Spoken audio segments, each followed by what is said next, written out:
Hello बच्चों, मैं प्रवीण दुबे हमेशा की तरह सरदाना इंस्टीट्यूट में एक बार फिर से आपका स्वागत करता हूं। देखिए बच्चों, आज हम पेपर का डिस्कशन करेंगे एसएससी सीजीएल के थर्ड शिफ्ट का, जो कि कब हुआ था भाई। ये जो पेपर है आपका 3 मार्च 2020 को हुआ था। ये तृतीय पाली का पेपर है। इसमें ऑलरेडी हम फर्स्ट शिफ्ट और सेकेंड शिफ्ट के पेपर का डिस्कशन कर चुके हैं। कल जैसा कि हमने सेकेंड शिफ्ट का पेपर का सॉल्यूशन किया था, तो उसमें 2 क्वेश्चनों में दिक्कत आई थी, उसमें थोड़ा सा मिसप्रिंट था। तो आज हम उन दोनों का पहले सॉल्यूशन देखेंगे कि उनमें क्या गलती थी और उसका सही आंसर क्या है, और नेक्स्ट फिर हम स्टार्ट करेंगे ये थर्ड शिफ्ट के पेपर का सॉल्यूशन। ठीक है, तो सबसे पहले हम बात करते हैं कल के क्वेश्चनों की, कि कल का जो क्वेश्चन था जहां दिक्कत आई थी वो क्वेश्चन क्या था। देखिए, कल के क्वेश्चन में ये वाला टर्म लिखा था एक, और एक यहाँ पर हिंदी में जो था वो आधा था। ठीक है ना, तो यहाँ पर पहले सॉल्यूशन देख लेते हैं इन क्वेश्चनों का। पहला क्वेश्चन आपको दिया है यहाँ पर, क्वेश्चन नंबर 5 जो था कल का, द वैल्यू ऑफ, आपको इस टर्म की वैल्यू निकालनी है। ठीक, तो जो वैल्यू आई थी तो 2 अलग अलग आंसर्स आ रहे थे, एक का 30 और एक का 7 समथिंग आया था। उसका रीजन यह था थोड़ा सा उसमें मिसप्रिंट था। ठीक, अब देखिए इसमें सॉल्यूशन किस तरीके से होगा। तो क्वेश्चन आपको दिया है 18 डिवाइडेड बाई 2 ऑफ, ये लिखा है 1/4। ये आपका पहले क्वेश्चन लिख लेते हैं। इनटू क्या है, तो इनटू में दिया है 2/3 डिवाइडेड बाई 3/4 इंटू 5/8। और ये पूरा टर्म जो है वो किससे डिवाइड हो रहा है, तो ये टर्म आपका डिवाइड हो रहा है 2/3 डिवाइडेड बाई 3/4 ऑफ ये 3/4। तो देखिए, जैसा कि आप जानते हैं कि बॉड मास के रूल पर फॉलो है ये क्वेश्चन। बॉड मास का रूल इसमें लगेगा, पहले ब्रैकेट सॉल्व होंगे, ब्रैकेट के बाद जहां भी ऑफ का साइन लगा है पहले वो सॉल्व होगा, फिर मल्टीप्लिकेशन होगा, फिर डिवीजन, फिर मल्टीप्लिकेशन, फिर एडिशन और सब्ट्रैक्शन सॉल्व होता है। तो सबसे पहले जहां जहां ऑफ लगा है पहले उसको सॉल्व करेंगे।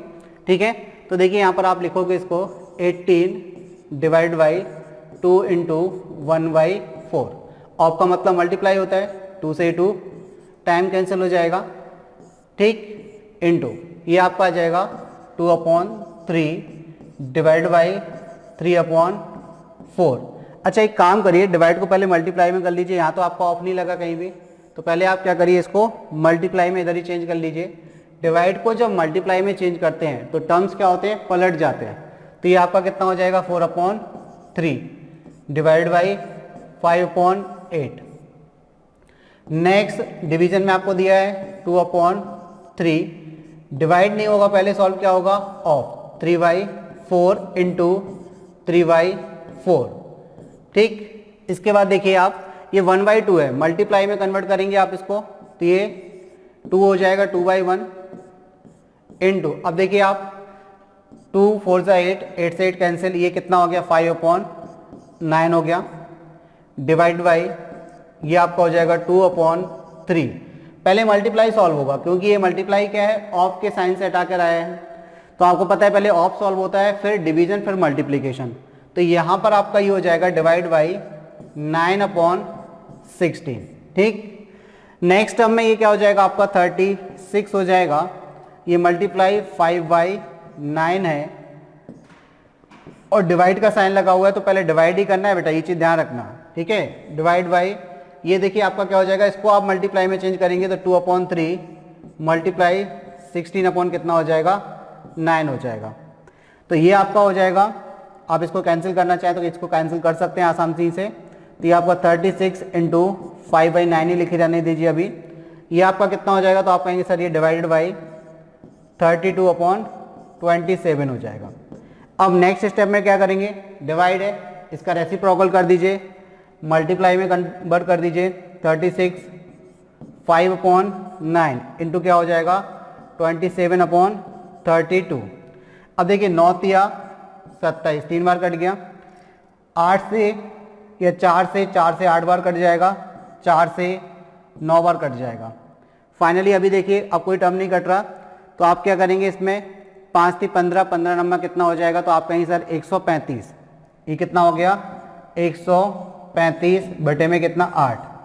जब 8 से भाग लगाएंगे तो आप कहेंगे सर 8 एकम 8, 5 बचेगा 55 हो जाएगा, 8 छिंग 48, कितना बचेगा, तो आप कहेंगे सर 7 बचेगा। तो ये आपका हो जाएगा 7/8। यानी कि 16 सही 7/8 इस क्वेश्चन का आपका आंसर है। ठीक है, किस ऑप्शन पर टिक कर देंगे आप? ऑप्शन बी पर। क्लियर होगी बात? तो कल के जो क्वेश्चन में जहां भी प्रॉब्लम आई थी उस प्रॉब्लम को सॉर्ट आउट कर लिया, इसका आंसर आपका ऑप्शन बी है। क्लियर है बात? आगे करते हैं अगला क्वेश्चन जिसमें दिक्कत आई थी। तो देखिए इस क्वेश्चन में थोड़ा माइनस करने में दिक्कत हो गई थी, कल ध्यान नहीं दिया उस चीज पर। अगर आपने ध्यान दिया होगा तो आपका आंसर सही आ गया होगा। क्वेश्चन था A can complete a certain piece of work in 40 days.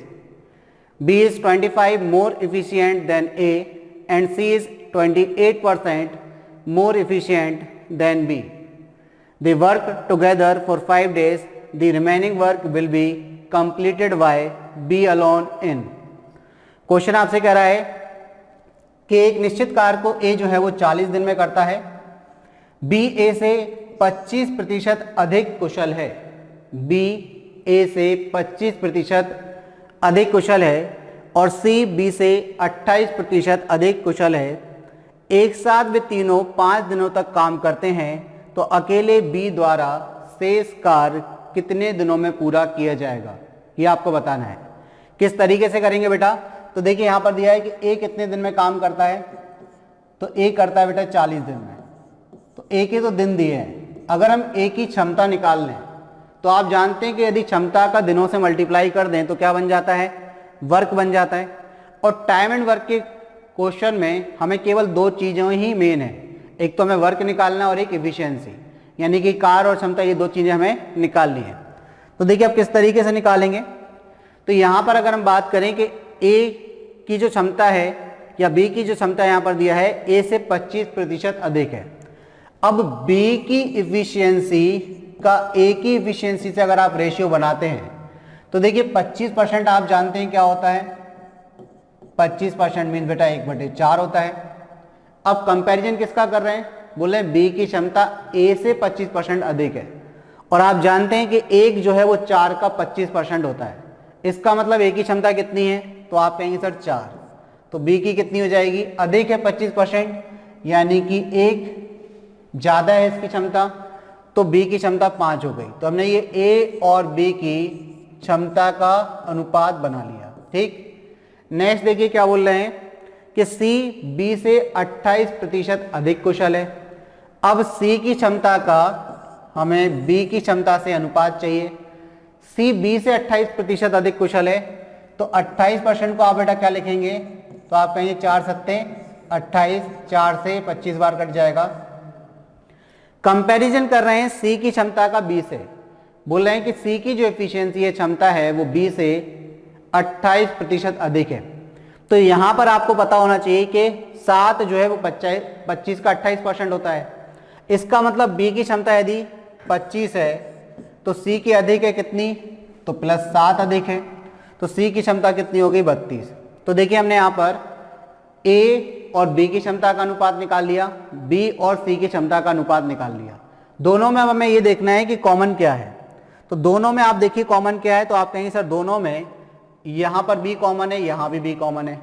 एक ही क्वेश्चन में B की क्षमता अलग अलग बोल रहे हैं, बोल रहे हैं कि यहाँ पर B की क्षमता 25 है और यहाँ पर कितनी? 5। ऐसा पॉसिबल है? तो आप कहेंगे नहीं, तो नहीं है तो इक्वल कर दें, तो यहाँ 5 से मल्टीप्लाई कर दीजिए। तो यहाँ पर आपकी A और B की क्षमता क्या निकलेगी, या B और A की क्षमता क्या निकलेगी? तो B और A की क्षमता का अनुपात आएगा 5 25 और 5 चौके 20। ठीक है, तो यहाँ देखिए अब इक्वल हो गई। B की क्षमता यहाँ भी 25 और यहाँ भी कितनी? 25। जब इक्वल हो गई तो हम A B और C की क्षमताओं का अनुपात बना लेंगे। A की क्षमता, B की क्षमता और C की क्षमता का अनुपात। A की क्षमता कितनी? तो आप कहेंगे सर 20। B की क्षमता कितनी? तो आप कहेंगे सर 25। C की क्षमता कितनी? तो आप कहेंगे सर 32। ठीक है, यानी कि हम ये कह सकते हैं कि अगर A एक दिन में 20 यूनिट काम करता है तो B 25 करता है और C 32 यूनिट काम करता है। तो तीनों मिलकर एक दिन में कितना काम करेंगे? तो आप तीनों को ऐड कर दीजिए, A plus B plus C। तीनों एक दिन में कितना करेंगे? तो आप कहेंगे सर 20, 25 और 32। ठीक है, तो ये तीनों की एक साथ क्षमता निकल आएगी कि कितना एक दिन में वो कर सकते हैं। तो अब आप जब इनको ऐड करेंगे तो ये कितना आ रहा? 77। ये एक दिन का काम है। इन्होंने क्या बोला कि एक साथ वे तीनों 5 दिनों तक काम करते हैं। कितने दिनों तक काम करते हैं? 5 दिनों तक काम करते हैं। अगर ये 5 दिनों को तक काम करते हैं तो 5 दिनों में इन्हें कितना काम किया, तो आप कहेंगे सर 5 से मल्टीप्लाई कर दीजिए। 55 5 7 35 की 5, हासिल में कितना 3, 5 7 35 और 3 कितना 38, कितना हो जाएगा 38। क्लियर, यानी कि 385 यूनिट उन्होंने काम कर लिया। लेकिन ये तो किया गया काम है, तो काम था कितना, तो आप देखिए ए की क्षमता कितनी, तो आप कहेंगे सर 20। ए कितने दिन में काम को करता है, 40 दिन में। तो अगर ए एक दिन में 20 यूनिट का काम करता है बेटा, तो 40 दिन में कितना करेगा, तो यहां से क्या निकल आएगा वर्क, यानी कि कार्य। एक दिन में 20 करता है, 40 दिन में कितना किया होगा उसने, तो 800 यूनिट। इस 800 यूनिट में से कितना काम हो गया, तो आप कहेंगे सर 385 हो गया। तो शेष कार्य यानी कि रिमेनिंग वर्क हम निकालेंगे। शेष कार्य अब हम निकालेंगे कि कितना रह गया, तो आप कहेंगे सर 800 में से, इस पूरे वर्क में से 385 यानी कि जो काम हो गया उसको माइनस कर दीजिए। 10 में से 5 जाएगा तो आप कहेंगे सर 5, 9 जाएगा 10 में से 1, 4 जाएगा तो 4, 415 यूनिट का काम शेष बचा हुआ है। और ये काम किससे करवाना है बेटा, तो ये काम हमें बी से करवाना है। बोल रहे हैं कि अकेले बी द्वारा शेष कार्य कितने दिनों में किया जाएगा। तो अब अगर ये काम आपको बी से करवाना है तो शेष कार्य आपका 415 है, तो बी के दिन कितने होंगे, तो दिन हम जानते हैं, कैसे निकालते हैं, जितना काम है और जिस व्यक्ति से करवाना है उसकी क्षमता से भाग दे दीजिए। तो बी की क्षमता 25 है, 5 से काटेंगे 5 बार, 5 अट्ठे 40, 5 तिया 15, 16 पंचे 80 होता है, तो 16 सही 3/5 दिन, यानी कि बी जो है वो रिमेनिंग वर्क 16 सही 3/5 दिन में कर लेगा। किस ऑप्शन में दिया बेटा, 16 सही 3/5 ऑप्शन सी में दिया हुआ है, तो ये आपका आंसर है। ठीक है, थोड़ी सी मिस्टेक हुई थी कल क्वेश्चनों में, तो उनको सुधार कर लिया गया है, आपको उनका प्रॉपर सॉल्यूशन दिया गया है। ठीक है, आज हम डिस्कस करेंगे तृतीय पाली के पेपर को। तो आज हम देखेंगे कि थर्ड शिफ्ट में कैसे क्वेश्चन आए थे। और ये आपको बता दें कि आपका जो सीजीएल इस साल होगा 2021 में, उसकी दृष्टि से बहुत ही महत्वपूर्ण है, क्योंकि ये पूरा पेपर सीजीएल का है 2020 का। तो जब 2020 में इस टाइप के क्वेश्चन पूछे गए हैं, आप एक आइडिया ले सकते हैं, तो उसी के बेस पर आपको पता है कि आगे भी इसी टाइप के क्वेश्चन पूछे जाएंगे। तो चलिए अब हम बात करते हैं तृतीय पाली के पेपर की। तो यहाँ हम देखते हैं कि थर्ड शिफ्ट में यानी कि तृतीय पाली में पहला क्वेश्चन आपसे क्या पूछा गया था। तो पहला क्वेश्चन देखिए आपके सामने है, 2 numbers are in the ratio 5:7. If the first number is 20 then the second number will be। बिल्कुल सिंपल क्वेश्चन है, सिंपल तरीके से करिएगा। इन्होंने बोला दो संख्याओं का अनुपात 5:7 है। यदि पहली संख्या 20 है, पहली संख्या कितनी है 20 है, तो दूसरी ज्ञात करिए। तो हमने बोला कि पहली संख्या और दूसरी संख्या का अनुपात आपको दिया है। तो पहली संख्या 5 है, 5 की वैल्यू कितनी, तो आप कहेंगे सर 20 के बराबर। 1 की वैल्यू कितनी, तो आप कहेंगे सर 4 के बराबर। 7 यूनिट की वैल्यू निकालनी है क्योंकि दूसरी संख्या 7 है, तो 7 चौक कितना हो गया 28 यूनिट के बराबर। तो दूसरी संख्या कितनी होगी बेटा 28। किस ऑप्शन में दिया है, ऑप्शन डी। तो ऑप्शन डी क्या हो गया आपका आंसर। क्लियर, आगे बढ़ते हैं। सेकंड क्वेश्चन देखिए, सेकंड क्वेश्चन क्या कह रहा है बेटा आपसे। तो सेकंड क्वेश्चन लिखा है the value of 27 a⁻³ - 2√2 b⁻³ is equal to. Question आपसे कह रहा है कि 27 a⁻³ माइनस 2√2 b⁻³ का मान के बराबर है। किस तरीके से करेंगे, तो देखिए आप यहाँ पर आपके पास क्वेश्चन दिया है 27 a⁻³ माइनस 2√2 b⁻³। इसकी वैल्यू आपको निकालनी है। तो आपको क्लियर समझ में आ रहा होगा कि ये फॉर्मूला बन रहा है a³ माइनस b³ का, बस वो फॉर्मूला आपको बनाना है, आप अपना आंसर दे सकते हैं। कैसे, तो देखिए 27 को आप लिख सकते हैं 3 और ये 1/3 माइनस आप इसको लिख सकते हैं √2 और b⁻3। √2 का मतलब ही होता है 2√2 यानी कि 2√2। अब यहाँ पर आप लिख सकते हैं 3a⁻³ माइनस √2 b⁻3। तो ये आपका बन गया a³ माइनस b³। और कौन सा फॉर्मूला लग रहा है, तो यहाँ पर दिख रहा है मल्टीप्लाई में है, यानी कि फैक्टर वाला फॉर्मूला लग रहा है। अब यहाँ पर a + b का होल क्यूब तो लगेगा नहीं, ठीक है, क्योंकि a + b की वैल्यू आपके पास नहीं है। तो यहाँ पर फॉर्मूला लगेगा आपका फैक्टर वाला। तो क्या होता है भाई a³ माइनस b³, तो आप कहेंगे a माइनस b यानी कि 2√b, a minus b, a² यानी कि 3, ए का होल स्क्वायर। चलिए इसको बड़ा ब्रैकेट बना देते हैं जिससे एक ब्रैकेट में आपको डिफरेंट जो है क्लियर हो। यहाँ पर ए स्क्वायर फिर क्या होता है भाई, माइनस वाले में यहाँ तो पूरे में प्लस होता है, प्लस बी स्क्वायर यानी कि √2 बी का whole square plus A B यानी कि 3 और बी की वैल्यू यानी कि आप कहेंगे सर √2 और बी। चलिए मल्टीप्लाई कर दीजिए, आपका हो जाएगा 3a √2b। ठीक है, देखिए अगर आप कैलकुलेशन से बचना चाहते हैं तो ये भी आप देख सकते हैं कि पहला टर्म कहाँ है, तो पहला टर्म तो सभी में है कॉमन।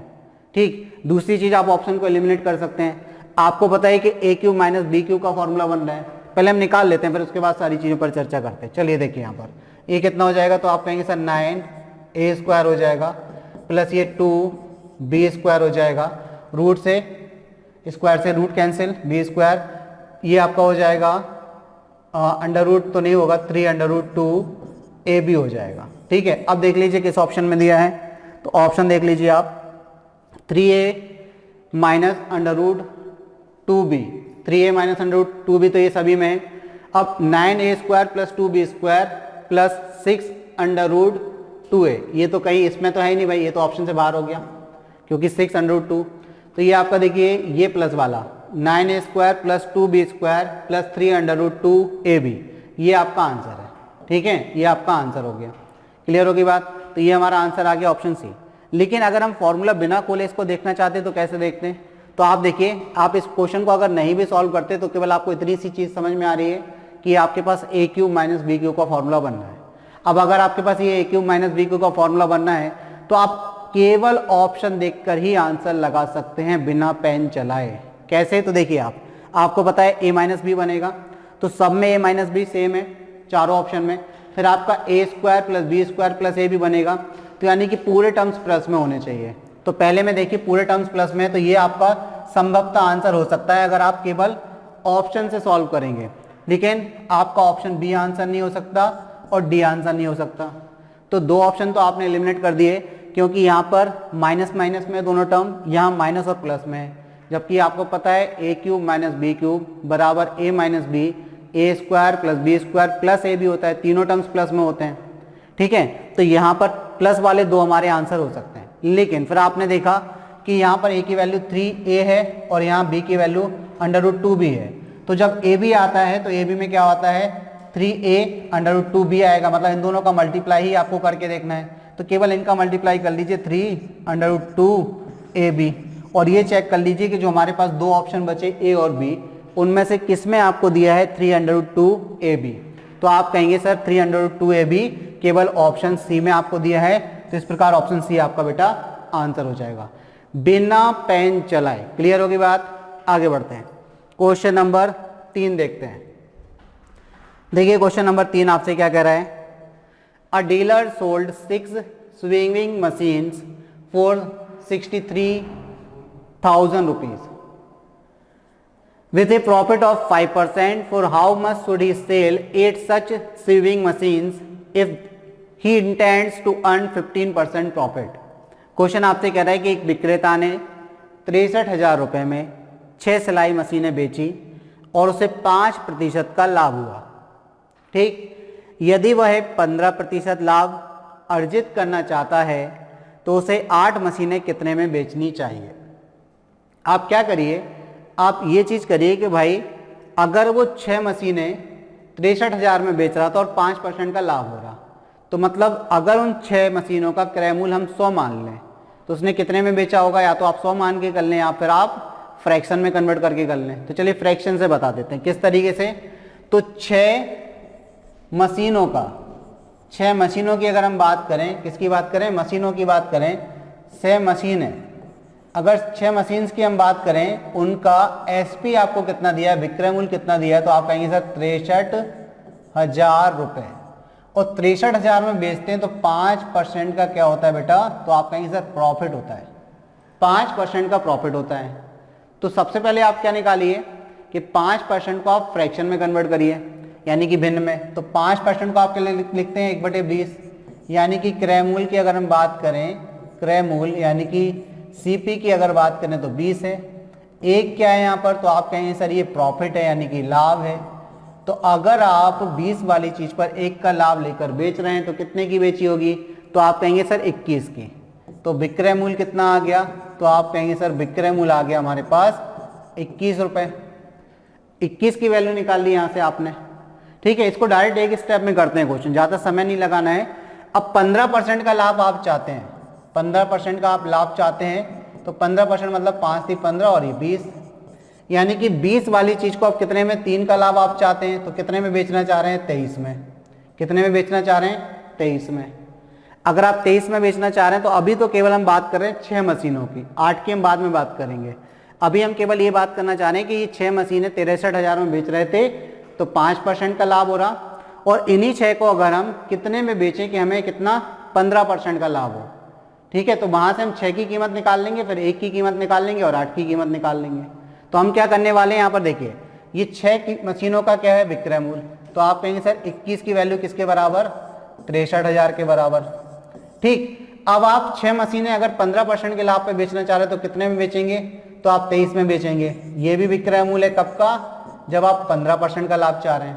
तो यहां से 1 यूनिट की वैल्यू निकालेंगे, तो आप कहेंगे सर 63,000 और बटे में कितना कर दीजिए, 21। तो हमें कितने यूनिट की वैल्यू निकालनी है, तो हमने कहा 23 यूनिट की, क्योंकि 23 यूनिट में अगर आप बेचते हैं तो 15% का लाभ होगा। लेकिन ये कितनी मशीनों की कीमत है, तो आप कहेंगे सर ये 6 मशीनों की कीमत है। कितने की, तो ये 6 मशीनों की कीमत है। कितने की कीमत है बेटा, ये 6 मशीनों की।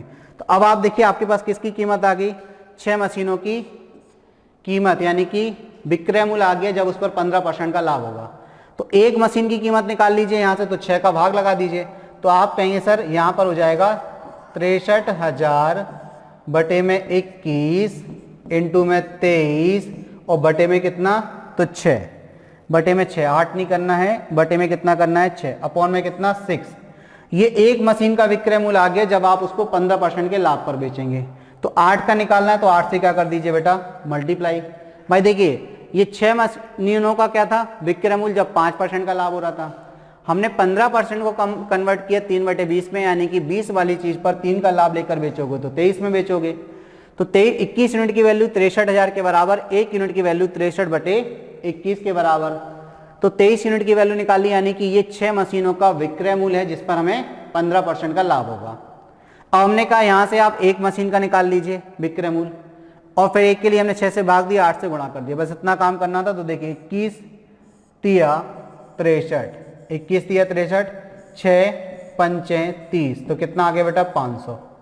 ठीक, अब आपको क्या करना है, 8 5 40, यानी कि 4000 इंटू क्या कर देना है, 23 से मल्टीप्लाई करेंगे, 4 × 12 की 2, हासिल में 1, 4 दूनी 8 और 1 तो 9, और 3 जीरो लगा दीजिए, तो 92,000। आपका आंसर कितना निकल आएगा बेटा, 92,000, 92,000। ठीक है, ठीक है, क्लियर हो गया। किस ऑप्शन में दिया है बेटा, तो ऑप्शन डी में दिया है, बिल्कुल क्लियर। ठीक है, तो इस तरीके से आप इस क्वेश्चन को बनाएंगे। चलिए आगे बढ़ते हैं, क्वेश्चन नंबर 4 देखते हैं। क्वेश्चन नंबर 4 देखिए, टेबल से रिलेटेड है भाई, इस टेबल को खा जाना है बिल्कुल आपको। इसका एक भी क्वेश्चन आपका गलत ना हो, अगर एक ही दिया है तो बहुत अच्छी बात है। The number of student enrolled in different faculties in a school is as follows. एक विद्यालय के विभिन्न संकायों में नामांकित विद्यार्थियों की संख्या निम्नवत है। एक स्कूल है जिसमें बेटा एडमिशन लिया, यानी कि अपना नामांकन कराया बच्चों ने, उसमें लड़के हैं और लड़कियां हैं। और कौन कौन से सब्जेक्ट है, तो यहाँ पर लिखा है साइंस मतलब विज्ञान, आर्ट मतलब कला, कॉमर्स मतलब वाणिज्य, और वोकेशनल मतलब व्यावसायिक, जो आपको पढ़ाया जाता है व्यवसाय से रिलेटेड, व्यवसायिक कुछ सब्जेक्ट होता है। ठीक है, तो ये 4 सब्जेक्ट में एडमिशन लिया। लड़कों ने 35 ने एडमिशन लिया, तो लड़कियों ने 18 ने एडमिशन लिया। किसमें, साइंस में। कला में 25 लड़कों ने एडमिशन लिया, तो 47 लड़कियों ने एडमिशन लिया। कॉमर्स में 45 लड़कों ने एडमिशन लिया, तो 40 लड़कियों ने एडमिशन लिया। वोकेशनल में 10 लड़कों ने एडमिशन लिया, तो 30 लड़कियों ने एडमिशन लिया। ठीक है, अब यहाँ बात हो रही है the percentage of student studying in the science और वोकेशनल सब्जेक्ट इज। इन्होंने बोला कि विज्ञान या व्यावसायिक विषय में अध्ययन करने वाले विद्यार्थियों का प्रतिशत क्या है। अगर प्रतिशत की बात कर रहे हैं तो सबसे पहले तो आपको ये देखना पड़ेगा कि ओवरऑल स्टूडेंट कितने हैं चारों सब्जेक्ट में मिलाकर। ठीक है, तो चलिए चारों सब्जेक्ट में हम सारे बच्चों की बात कर लेते हैं। फिर उन्होंने बोला कि विज्ञान और व्यवसायिक, तो विज्ञान में देखिए आप कितने लोगों ने एडमिशन लिया, और वोकेशनल यानी कि व्यवसायिक में कितने लोगों ने एडमिशन लिया, तो आप इनका सम कर दीजिए। तो अगर हम साइंस की बात करें तो साइंस में कितना, तो आप कहेंगे सर 35 लड़के हैं और लड़कियां 18 हैं। वोकेशनल की बात करें तो 10 लड़के हैं और 30 लड़कियां हैं, तो यहाँ पर कितना हो गया 43 10 53, और यहाँ कितना हो गया तो ये 40। तो ओवरऑल दोनों सब्जेक्ट में कितना हो गया, तो आप कहेंगे सर 93 हो गए। तो दोनों सब्जेक्ट में 93 बच्चों ने एडमिशन लिया। ठीक है, अब बात हो रही है कि उनका प्रतिशत कितना है, तो प्रतिशत तो हम टोटल से निकालेंगे कि चारों सब्जेक्ट में कितने हैं। तो देखिए 2 का तो हम एडिशन कर चुके हैं, 2 और ऐड कर लीजिए बस में। ठीक है, 93 में कितना और ऐड कर लीजिए आप, ये वाले और कर लीजिए। 25 और 45 कितना हुआ, तो आप कहेंगे सर 50 70, 70 में 40 जोड़िए तो 110, 110 में 40 जोड़िए तो आप कहेंगे सर 150, 150 में 7 जोड़िए तो 157, 157। तो इसमें 157 और ऐड कर दीजिए, 10 की 0 हासिल में 1, 10 5 25 हासिल में 1, 250। ओवरऑल जो स्टूडेंट है टोटल कितने हैं 250। अब हमने देखा कि साइंस और वोकेशनल में 93 लोगों ने एडमिशन लिया, 93 बच्चों ने एडमिशन लिया, तो वो टोटल का कितना परसेंटेज है, मतलब 250 का कितना परसेंटेज है। तो देखिए 25 से कितने बार, तो आप कहेंगे सर 10 बार, 25 से कितने बार, तो आप कहेंगे सर 4 बार। ठीक है, 4 का मल्टीप्लाई कर दीजिए, 4 3 बार की 2 हासिल में 1, 4 नाम 36 और ये कितना 37, और भाग किससे देना है बेटा आपको 10 से देना है। तो 10 से जब भाग लगाते हैं तो 37.2%।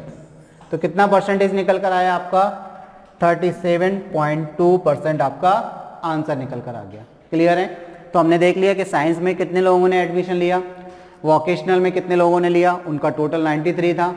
ओवरऑल यानी कि चारों सब्जेक्ट में कितने लोगों ने एडमिशन लिया 250 ने, तो 250 का ये कितना परसेंट है, तो 37.2% है। क्लियर।